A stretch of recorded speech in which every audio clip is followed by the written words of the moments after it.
Hi.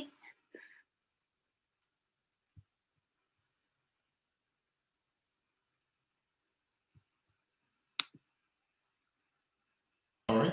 So. Hi. Hi. Hello. Hi, David David. here. Thank you. Thank you for being here and have a little chat today. We are so great to have you. Yeah. Thank you very much for inviting me. We are broadcasting live Okay. both in YouTube. Okay. So where are you sitting? And you're in Mexico, and where are you in Mexico? Mexico City, or? Yeah, I'm in Mexico City. Okay. I'm Bremen, Germany. Oh my goodness. Yeah, so quite a distance. Yeah, quite distance. Okay, first of all, thank you for your time and thank you for the people that are showing us. First of all, I'm going to present you Davod Safier, was a German writer and novelist. You won an Emmy Award for the best comedy in 204 for Berlin, and this comedy has a little link with a novel that we read, Maldito Karma. Okay, and we want to talk about your novel because we love it. It's a great history, but first of all, our readers asking, how much do you inspire in your life to write this novel? How much do I aspire or inspire? So what in my life inspired to write this novel? Okay, yeah. Sorry, I didn't quite get the. My wife is really believing in karma, and she believes in the whole system. And I asked her, okay, so what happens when, and how, when you are an animal, how can you get good karma? And from there on, I thought, well, this could make a nice comedy. But I can also tell something about how we want to live together. What is a good life? How to be nice to each other. So it doesn't matter if you really believe in karma and if you really believe that later on you get to be an animal or you go to nirvana. It's a good idea to live in a good way with each other, to be nice to other people, because if I'm nice to you, you are more likely to be nice to me. So we can all have a better life. And I like the idea to write about that. Okay, the principal character was Kim Lange. She was a TV presenter, and she, in the first part, was so vain and vanished. No, how do you like to show us this world of TV media by this character? So I worked a lot in TV.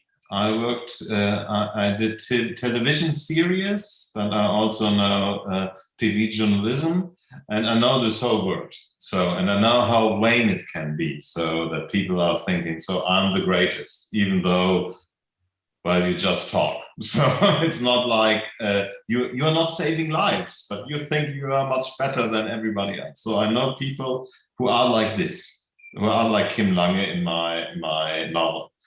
And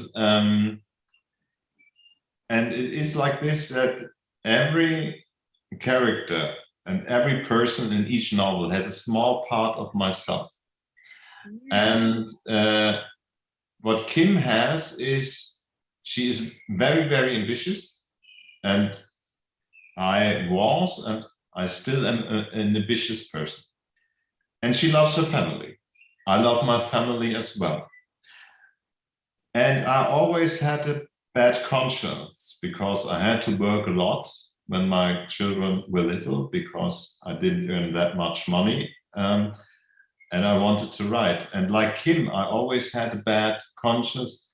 So so I need make my career, but I have not enough time and everything. So I took this and make it extreme for the character. And then I wrote this novel with this small part of myself and what I know about people in television. So, and I put this together to create Kim Lang. Yeah, we know that television and the media are so hard. I'm a journalist, and I Yes. didn't like to work in TV because it's a rush Yeah. world, no? Tough Uh, business. yeah, it's very tough. Kim Lange died so funny because the Russian space station entered to the Earth, and the WC Yes. was her. No, I no. laughed. I laughed a lot. The sink in the WC, not the WC itself, the sink. Yes. Mm-hmm. Yeah, we laughed a lot, but Yeah. this part changed all her life, no? And Yeah. then she disappear in the world and have another part in the lymph with a Buddha. How do you choose Buddha to be the guide through all these many lives that she lived? So I took Buddha as a personification of the karma idea. Yeah. Like, for instance, well, if you would do the Christian idea, you would do Jesus, of course, but in this case, I wanted to have a personification, have somebody for her who explains a bit the rules. He doesn't totally, but he always tells her what she did right or wrong. And I wanted her to have somebody she can protest because she feels it is unfair to her. Because when she first dies, she thinks, well, I was a good person. Why I am now an ant? I don't know, formiga? Or what is it in Spanish? An ant, the animal. What is it called in Spanish? Hormiga. Hormiga. Hormiga, not yeah. No, formica is Italian. Sorry, she thinks that's unfair. So so she has somebody to talk to. She can complain to Buddha, and Buddha knows, well, you weren't such a nice person, but she thinks of herself as being nice because, well, she's a television personality, so of course she has to be a good person. And so I wanted her somebody to be the personification of the idea and somebody she can talk to. And so this is why Buddha always appears throughout the novel, every new stage she's getting into. Yeah, but Buddha, it's so funny, appears in each life the same as the animal that she is going to be. And it's very funny because sometimes we desperate to change, no, to have a different way of life. But Buddha in the first one says you have to do your best to be a great to have a great karma, no? But sometimes it's like our life, we didn't understand clearly how to do to be a better person. Yes. No? And and first she is at her first stage, well, she does a good deed, but for selfish reasons. That is why she doesn't get reincarnated as a big animal or comes to nirvana, because she has to learn to be unselfish, to be a person who is doing a good deed for the right reason, and later on to be a person who does a good deed for the right reasons, even if she is hurting herself. So this is the moment where, okay, she is not only doing the right thing for the right reason, she is also willing to sacrifice herself for people she loves. Not to be a selfish person anymore. So, and this is the moment where Buddha is saying, okay, now you can go to the nirvana, you have reached the final stage, but she doesn't want to because she loves her child and her husband even more than going to the nirvana to go to the happiness. And that's why she again complains to Buddha and says, well, this is a stupid system. So I want to go to my family. Because she's very headstrong. She's a very strong person. Yeah, but she learned so hard to be empathic, yes, and to be to take care for little guinea pigs that are so tender. No, I love this part. That's I love this part as well, because those guinea pigs are very, very nice. And this is the first moment where she changes to an unselfish person, because she's herself a guinea pig, because she climbed on the karma ladder. She is now a guinea pig, but she sacrificed herself for her brothers and sisters, the other guinea pigs. And this is what I really like about her in that moment, that this is the moment where she is instinctively finding her good side, because we all have, most of the people have a good side, a bad side, and we have always to choose which side we in ourselves let to be stronger. And this is the moment where she discovers her own good side. Yeah, and another character was Alex, her husband, no, that we know more about him through the novel, and all the girls that learn the novel says Alex is so good. It's a great husband. How she didn't so, no? Yeah, but I think she it's like she lost her focus. She and it's a motivation that comes from her childhood, because she had a very troubled childhood. She was very poor when she grew up, and so it's like this hunger for status, the hunger for money, the hunger for being someone was, at the point when we start the novel, stronger than her love to the family, because she had the wrong focus. That's not to say that she hasn't. It's not that it's wrong to want to be successful in business. That's not what I say. Yeah. It's always the point: how are you successful? Yeah. What are you doing? It's not a novel who says, don't forget your job and don't make a career, anybody. It's like for many people, women, men, doesn't matter. It's like, because sometimes there are jobs that demand a lot of things from somebody, and then you lose the focus. Everybody who has worked like 12 hours a day and comes home to the family and is tired and is not like, hey, I love you, and now we just spend all the time. So it's so this is something very sad. And she lost the focus, not to see that Alex, especially Alex,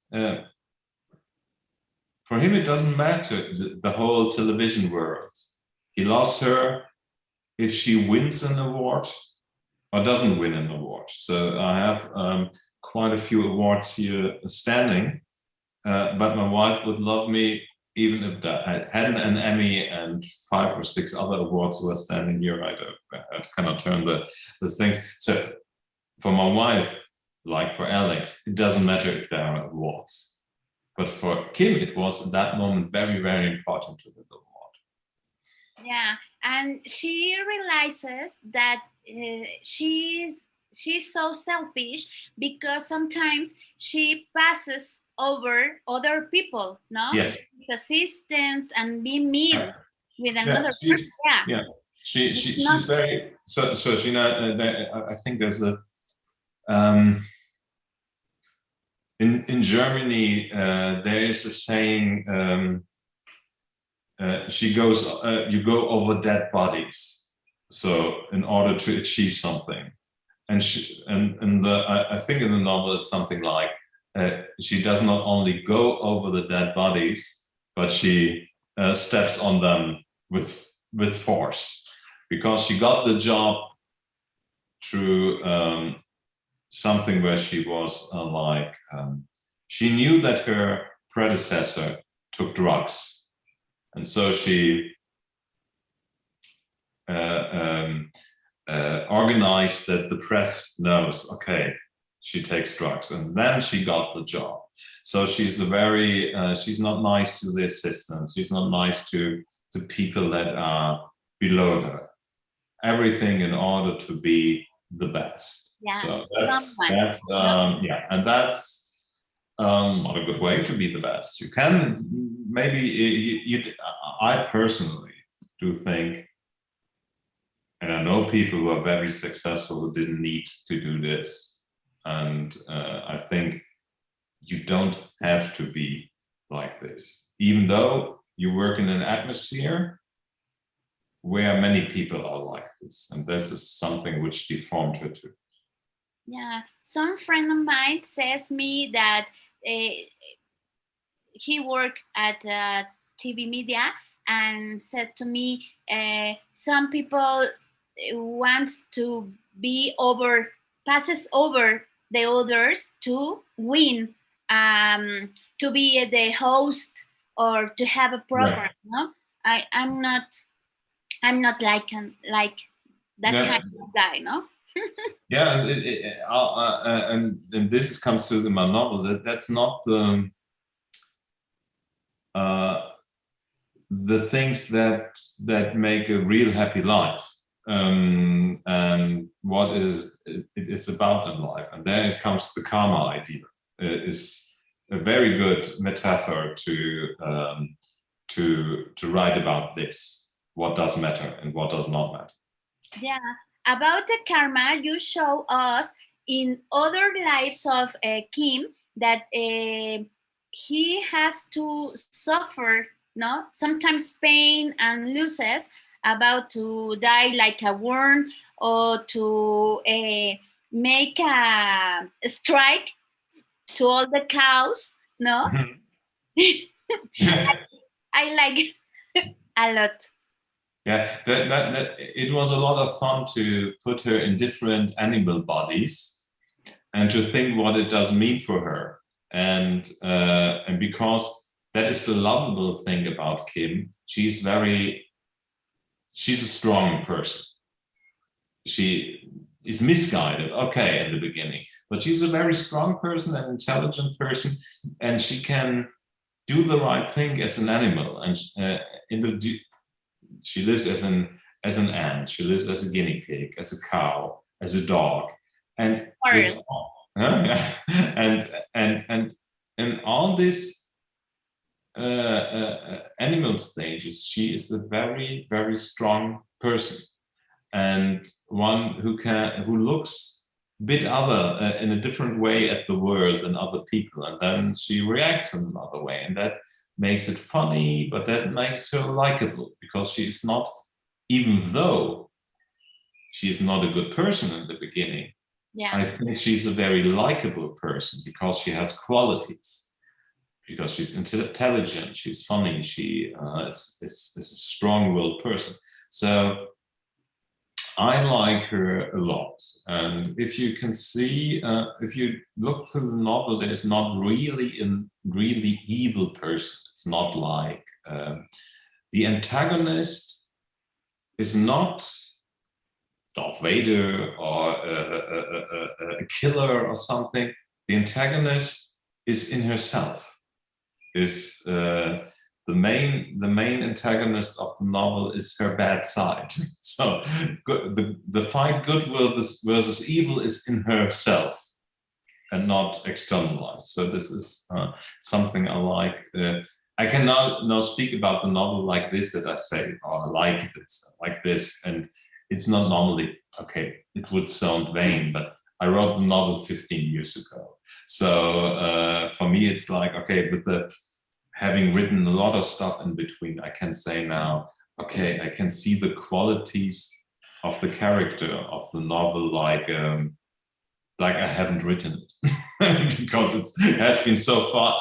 You know, if you look back 15 years, you can judge it in a different way. So I think about it in a very positive way. Because when you write something, you're not sure and you don't know, and you're in the zone, and then it comes out and then people talk about it. But now, 15 years later, I can say, well, okay, that's a novel. Yeah, we have another character that we love, that is Casanova, the most important ladies man in the whole world. No? And he is going to learn as same as Kim to be more empathic and more lovely and more to take care about another person, not him, no? Yeah. He died a long time ago. I think 1798, something like this. And he never earned good karma. Yeah. And he was always an ant before Kim came. And with Kim, she's so strong that with Kim, he, as her body, as her friend, as her, the person she goes through, and later on, when she is a dog, he is a cat. Because he came up. And then he's very, very happy to be a cat. And Kim moves on, but cat is okay. Cat is much better than an ant. And so he really, learned something in the whole novel. Yes, and he's a very funny character. Well, it's Casanova, and a charming person. So it's like I wanted to have somebody with her who died a long time ago, who everybody has heard the name, who wasn't very okay because he had to be an ant. And I thought, who could this be that you still think he is charming? Because Julius Caesar, Bonaparte, so these are names where you think, you know them, but they're not very sympathetic. But with Casanova, you think, okay, I understand he didn't have much good karma, but he is a charming guy. Yeah, so that in the whole world, in the whole history. So everybody knows him, and that was a good choice to have him with Kim. Yeah, we love Casanova because in the first part of the novel, we realize that sometimes we didn't know how to change our life. We do in a loop, again and again and again and again. Yeah, and he is in a loop as well for a few hundred years because he didn't change. He didn't know. Well, he knows how. He understands the karma system, but he doesn't know how to be better, good karma, to be a good person. So then she comes along and he wants to help her, and because he helps her, he gets good karma. Yes, and then he can be a guinea pig as well, and later on a cat.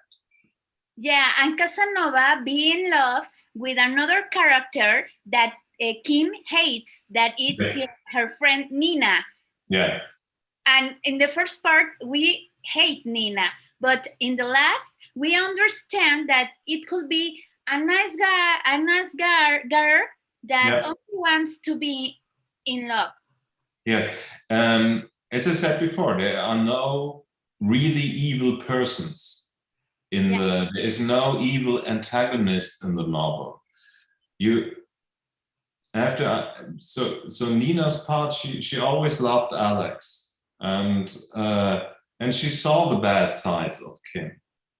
But in the end, well, the love of those people is stronger than her love to Alex. It's a bit tragic. But, well, Casanova loves her. He's a cat.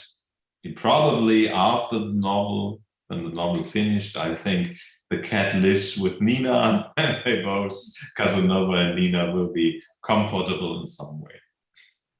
Yeah, we love that. And sometimes we saw through the eyes of Kim, this girl, that it could be mean, but we realized that this is only the opinion of Kim because Yes, he was so selfish. No, yes, if you I died, and my husband didn't have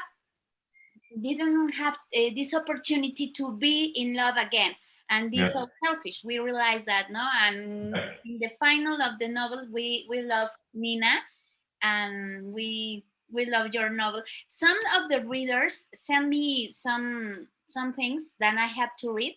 David Cheney says, I enjoy and I had a lot of fun reading Mrs. Karma and Mrs. Carmen Hutch. In real life, do you think karma exists? I think that karma exists, not in the way in my novel. I don't think that I will live as an ant or as a cow or something in my next life. That is something I do not believe in. But I believe that there's a saying in English, what goes around comes around. That if you do something bad, that it will come back to you. That if you maybe hurt people in your job, this can later hurt you. There's that, yeah, well, this is my idea of karma is more like not a spiritual thing, but more a philosophical thing. Like what I said before, it's a good idea to be nice to each other, to be polite, to yeah, well, it's the same thing that every religion says, no? The golden rule, no? Like Jesus said as well, do unto others like you would like them to be to yourself. And I think that's a very good rule. And I think that that there might be things, if you are bad to each other, to other people, that it will come back to bite you. Yeah, thank you. Danny says, why these three histories about Kim, Alex, and Casanova? In each one, what is the center or the principal message of each one that you want to show us? Now, the principal message is in the novel at the end. Doesn't every character serves the idea of the novel, and in the end, so we are talking to people who already read the novel, but you see that Kim realizes for the nirvana you do not need to have a nirvana, so you can find happiness around you. You don't need to be, you don't have to wait for heaven or the next life or for the TV award or for something that fulfills you, because we all make the mistake and think, oh, if we reach that thing, we are happy. Yeah. But you can find contentness and happiness in your surrounding. Of course, for normal people. So not for people. I realize people that are people that live very poor or have hunger or have to flee from their countries. I do not mean those, because they are unhappy and they are in unhappy circumstances. But for those people of us who live in peace, have a roof over the top, have enough money to live, to eat, to find have people in our lives. So we do not really need to have TV awards, or we don't really need to wait for heaven for a next life. We can find happiness in the surroundings, and that is, and to come back to the question, every character in the novel serves this idea. Kim, Casanova, Nina, Alex, Lily, everybody. Okay. For us, it could be that you have to search inside of you, first of all, if you have much love for yourself, and then you have to be grateful for all that you have, no, around you. Yeah, that's a different. So, and most of us people, there are people for whom it comes natural.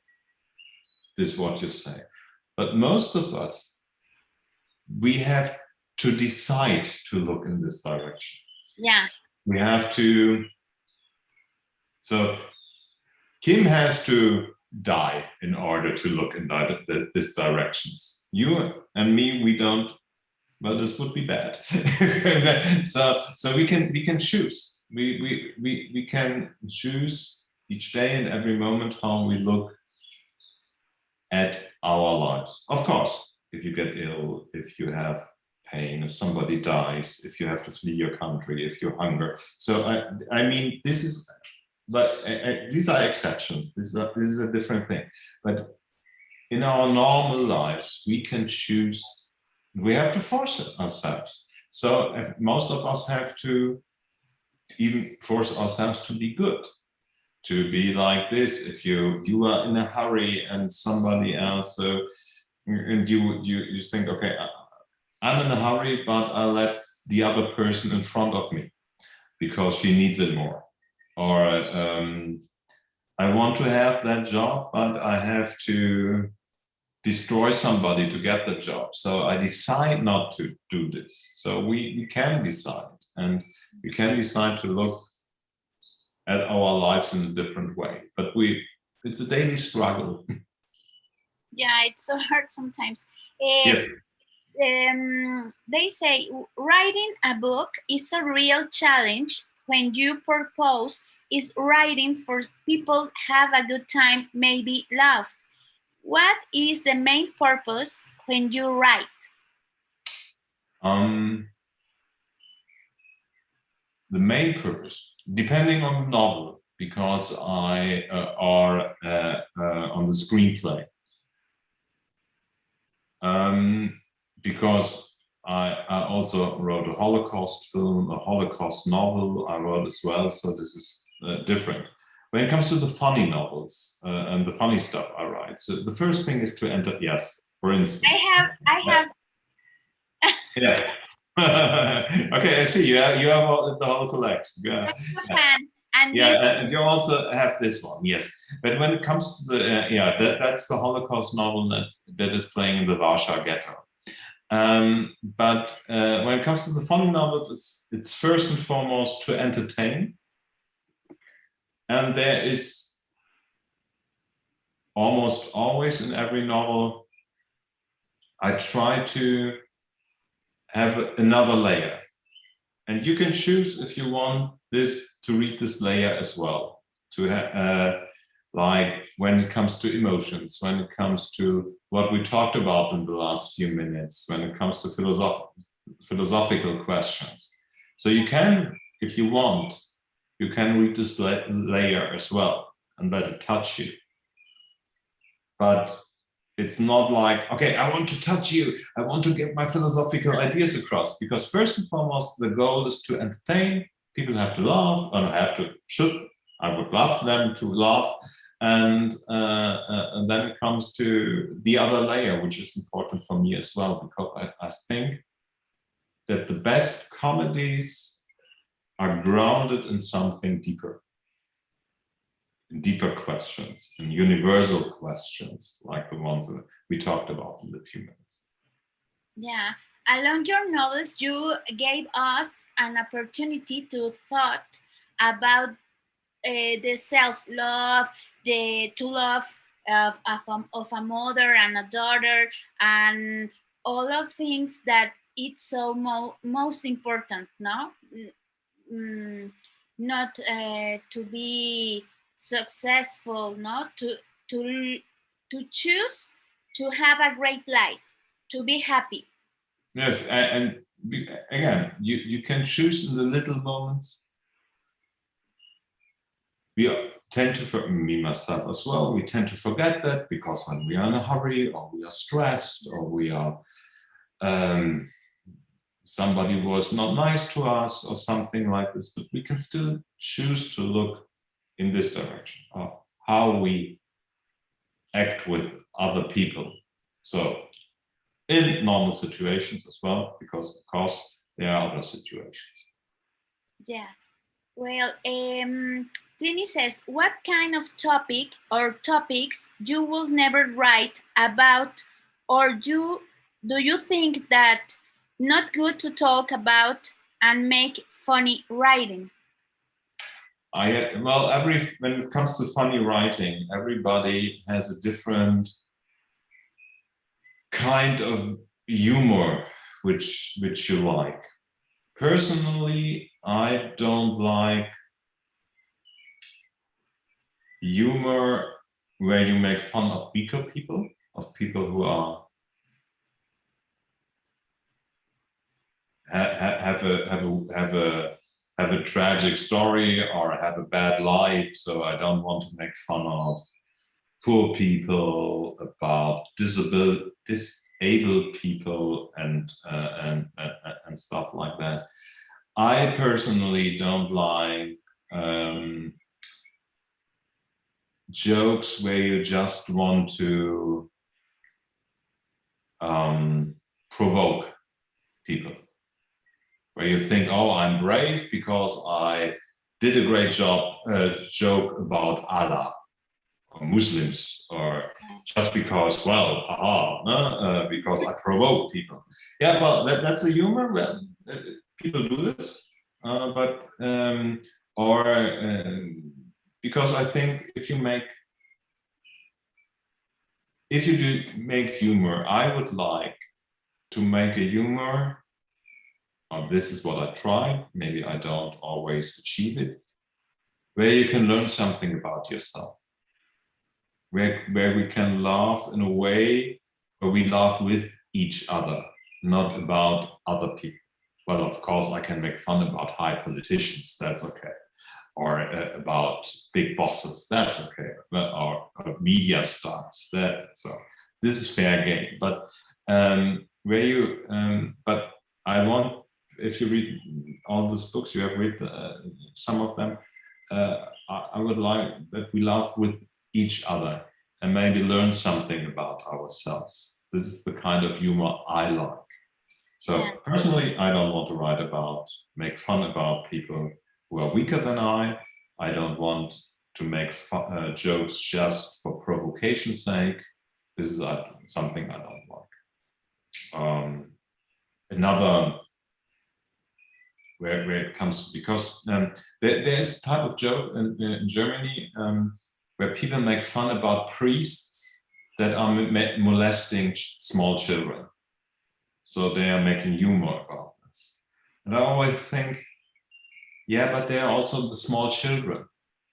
You not only make fun about the priest, but you also make fun about the children. So this is another example where I think that's not my taste of humor.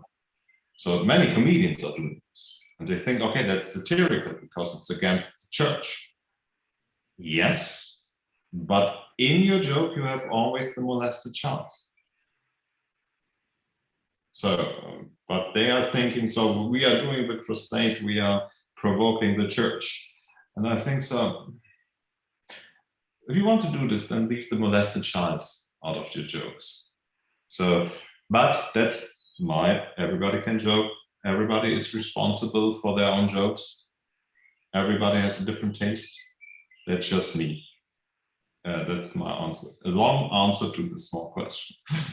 Yeah, thank you. Sometimes the people forget to be empathic with the other ones, no? Like that you. I at least try, because of course I make jokes. When I make jokes that are unempathic, it's about politicians, dictators, rich people, Jeff Bezos, something like this. So people, okay, fair game, but not about people that are weaker than I. Rebecca says, thank you for your book, and you make me thought much more about the now, not the time that goes by and goes forever, didn't return, and we passes all the time of our lives, and we all have this, the present. Thank you for write this book. Thank you for these nice words. Okay, and what is the next level that you are going to plan to publish? Because we saw that you published Miss Merkel. Do you want to talk more about it?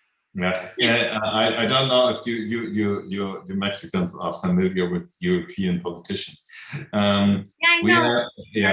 We have Angela Merkel, our chancellor, and she will finish her job this year. She doesn't want to be re-elected, and she has been for 16 years the chancellor. And here in Germany, very many people have a very high opinion of her because she is non-corruptible. She doesn't take any money from anybody. She is very intelligent. She has so strong. quite a few more IQ points than most people in Germany. And she is not vain. She is not like the male politicians full of testosterone. She is very clever. She lets them talk. And in the end, she always wins. And I ask myself, what does she do when she finishes her job, when she goes in pension? And nobody knows what she wants to do. And nobody knows anything about her private life. And that's when I thought, well, you know, the old Agatha Christie novels of those detectives. And there's Miss Marple. And I did something for her as well, a funny novel, Miss Merkel. She has finished her job. She lives in a small town in Eastern Germany, very idyllic, and she's quite a bit bored because, well, she has nothing to do. And then a murder happens, and then she has a new job, and she's a private detective. And it has been a lot of fun to write it. German readers love this novel. It will come out in Spain in the first week of October. I'm not quite familiar when these novels will come out in South America as well, but I don't know if it's on the same date as the Spanish novel. I don't know if Miss Merkel comes out in Mexico in October as well, but it comes out in the first week of Spain, and I will be in Spain at La Noche de los Libros in Madrid on the 1st of October to talk about this novel. Well, but if they are going to publish in Spain, we can buy it by ebook. Yeah, okay, that's up. So you can do this and later it will be the printed book. And yes, so it will come out. I think I'm at La Noche de los Libros at the 1st of October, and around this time it should come out. Yeah, I buy it the other book, the Mammoth. Yes. Yes. Mm-hmm. Yeah, and it appears at the same time as you publish in the whole world. Yeah, this is this is the German edition. It's a bit here like this, so you can see the German edition, and this is the German edition of the Miss Merkel book. I don't know so. Yeah, if you can see it, it's a bit bad with the lightning. So something like this, and this is the new novel. Then I will. Because the people in Germany loved it so much, it has become a #1 bestseller. I just write a second one, and then I most probably will go back and write another Holocaust novel. So I'm still at it. And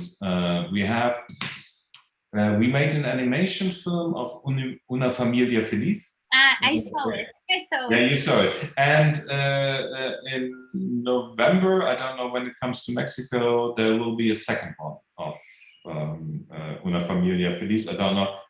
Familia Monstra. I don't know what the Mexican title was of the Una cinema. familia feliz. Una Familia Feliz. So we have Una Familia Feliz 2, Two. which comes out as an animation film, not as a novel. And in Germany, the film starts in November. So these are the next things that are on schedule. Okay. And the last one, Eva asked, how is the process of your writing? You make a lot of notes in each one. For example, in this, mine is. It depends. Depends on the novel. Of course, when I write a Holocaust novel, I do a lot of research, and I tend to make a lot of notes. There are, with Maldito Karma, I made not many notes in front, because I just thought, okay, what kind of job she has and what kind of family she has. Then I said, well, aunt and guinea pig and dog. So I didn't have much more. And then I tend to, in TV, I learned a lot to plot and break everything down, to break a story down. So, but when I write a novel, it takes a lot of time, and I like just to start with the idea and the character, and then to write and see where the characters bring me. So, for instance, when you read Maldito Karma, there's the character named Daniel Kohn, with which she betrays her husband. Yeah. So I wrote it, and I had her in a toilet looking in the mirror, and then she's thinking about this person, which I never thought about. And I think, okay, that sounds interesting. Who's this person? So, and then I write on, and suddenly there's a character. And suddenly I know, okay, well, I write the next scene, and they have a chemistry. And I know, okay, later on she will go to bed with this guy. This wasn't planned.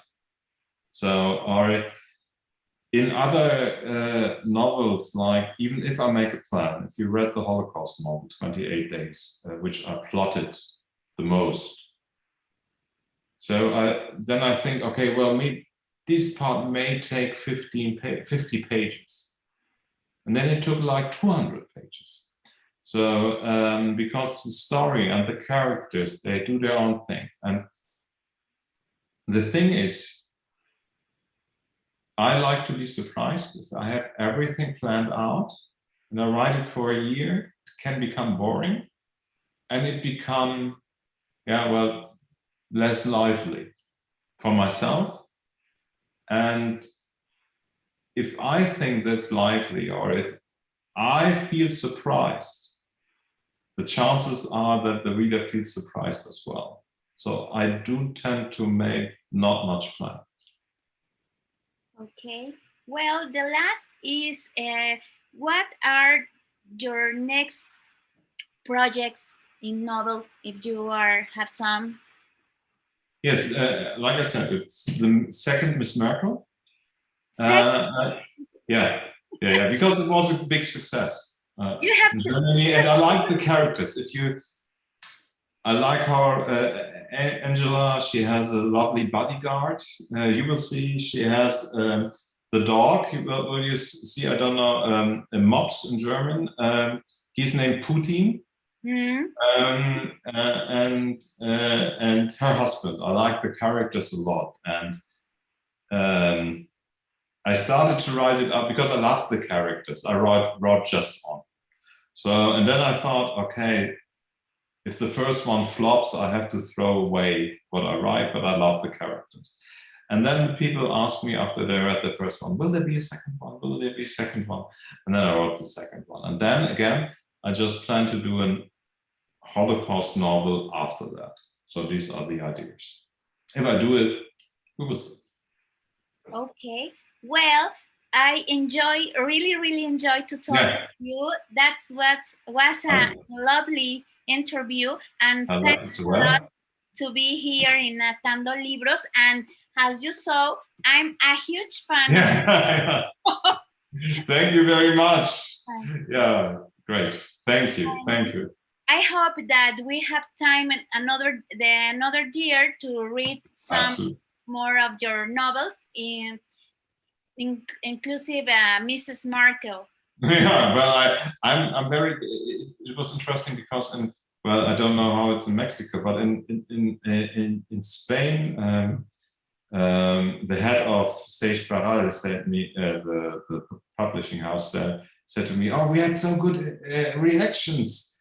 People are waiting for the book," and I was like, "For Merkel?" But because she plays a huge role in Europe.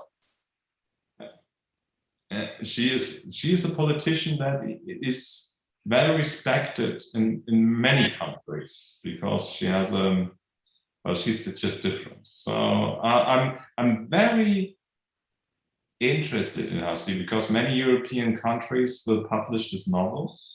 How other countries, this would be interesting for me to see how other countries react to this. So I saw a lot of Deutsche Welle. I love this channel. Yeah. And I love to, someday I go to Germany and I'm learning. Then you have to come to Bremen. Yeah. And visit us for a coffee, and then we talk in person. I hope that when I could go there, I could speak German, because I'm learning a little. Ah, okay. Yeah. And that's it's a hard language to learn. Yeah. Spanish is much easier. Yeah. And we hope that you will come someday to Mexico and have an opportunity to that you sign my books. Yeah. Well, we will see each other in person.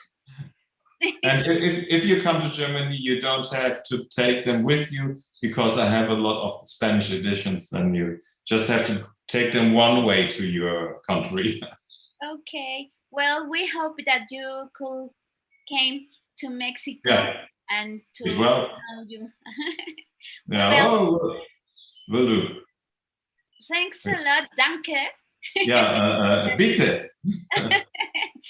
Gracias, David Safier. Estamos muy contentos de que hayas estado el día de hoy con nosotros, y quiero agradecerles a todos los que vieron el live vía YouTube, y lo estaremos también pasando por Facebook Live. Thank you a lot and good luck. Hasta la próxima.